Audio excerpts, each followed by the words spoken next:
Hello and welcome to my classroom. I'm VIPKid teacher Laura, and today's video is about how to pass your mock or demo class. The first question I received was, what do I wear? So I recommend wearing something very simple, solid colors, no logos, no designs, nothing like that. If you have orange, you can wear orange because that's VIPKid's color. But if not, no worries, something simple. And you can wear your pajama pants because no one can see them. Besides the background, what else do I need? So you're going to need at least 3 props during your mock class. Those props should be related to the vocabulary words, and they can be either 3D props like toys or a ball, or they can be printed out, glued to popsicle sticks with a little bit of cardboard, and that's it. I also recommend having a marker board.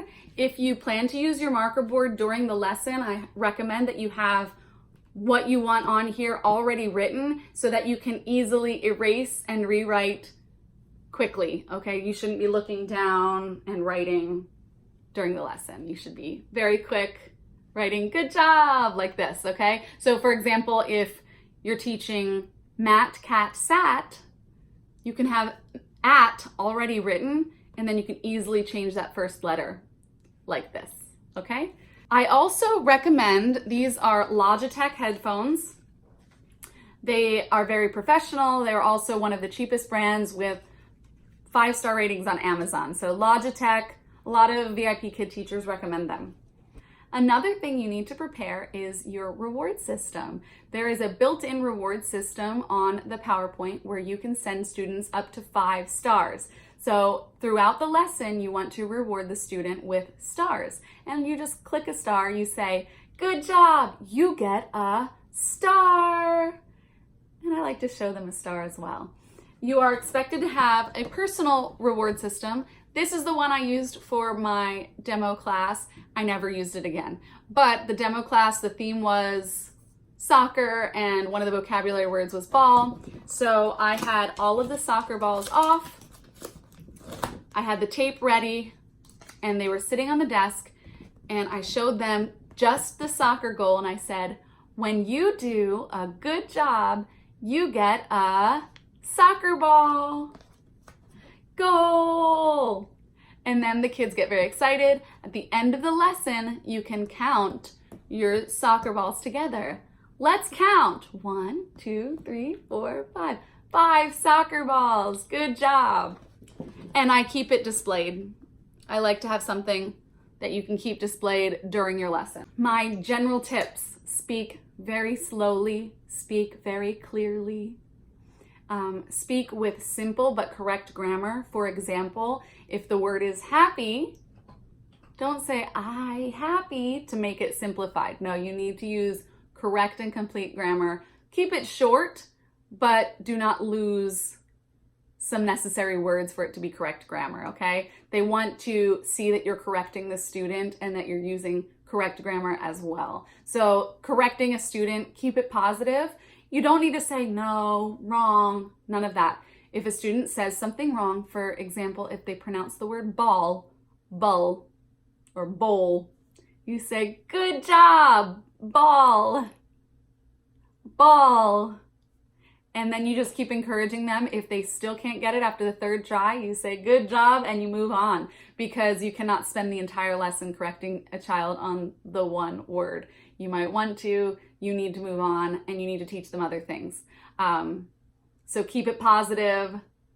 If they say, I happy, you say, good, I am happy. And then you point out which word they're missing, so they know exactly what they need to fix. Parents are looking for that, and these VIPKid teachers for the mock classes are definitely looking for that. So the next one is smile. Make sure you're smiling the entire lesson. Smile while you talk, smile while the students are talking, and smile when you transition to the next slide. If you're not smiling, I mean, it might not be natural to smile the entire time, but force it. You want to smile because you want them to know that you're happy and that you're interested, and they're children. So they want to see a happy teacher. Also, if you don't smile while you're changing the slide, you might look confused or stressed or not prepared. So good job, and then you click to the next slide with a smile on your face. Transitioning, that's the next one I wanted to talk about. When you go to the next slide, you want it to be a smooth transition. You do not want to say any words that are not necessary, no extra language. So, for example, do not say, let's go to the next slide. Let's learn a new word. What's our new vocabulary word? None of it. You finish a slide, great job, and you click while you say great job, because that also cuts out on the awkward silence. No one likes awkward silence. Repeating vocabulary words. During your mock lesson, you will have some slides that have 1 or 2 words at the top of the slide. You're required to repeat those words at least 2 times. So the way that I do it is I say the word, then I do a physical motion with the word. So if the word is ball, I say ball, ball, and then I encourage them to do it. Good. Ball. Yes, good job.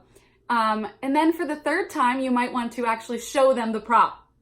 But it is very important to have a gesture with the words as well, because it helps them make those connections. So we call this TPR, or total physical response. It is something that all teachers of English as a second language use to help learners make a connection to a new vocabulary word in their brain. So the next time that they do this, they're going to think of the word ball, and the next time they see you do this, they might actually think of the word ball as well. So you get extra points if you can get that student to do your gesture. So with that being said, there are some words like kite that might not have as much of it won't be as obvious of a gesture. You can make up whatever gesture you'd like, but I recommend that you have a gesture for each of those vocabulary words. Kite could be this, kite, or it could be kite. Encourage them to do the gesture. Use that same gesture throughout the lesson. Your introduction. When you start your lesson, they will say, okay, start whenever you're ready, and then they're going to set a 10-minute timer for you to begin. So you are going to have to introduce yourself and get to know the student.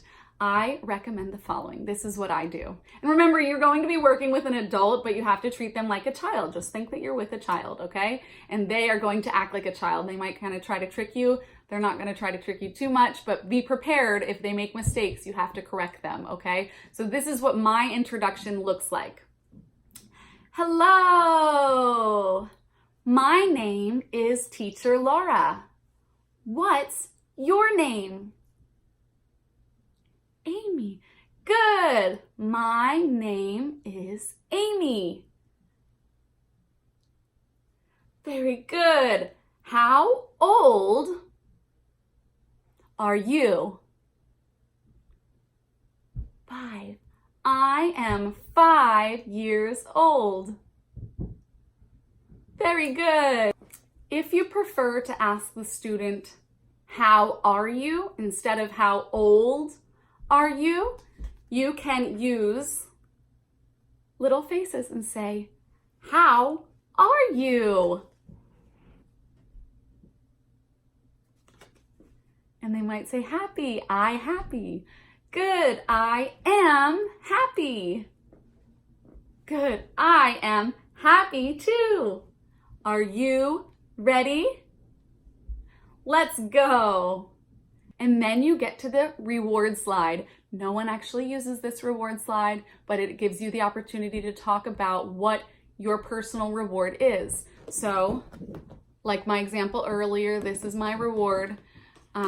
And I say, when you do a good job, you get a soccer ball. Goal. And then they give you a thumbs up, maybe. They say yay, and you go to the next slide. And then you start your lesson.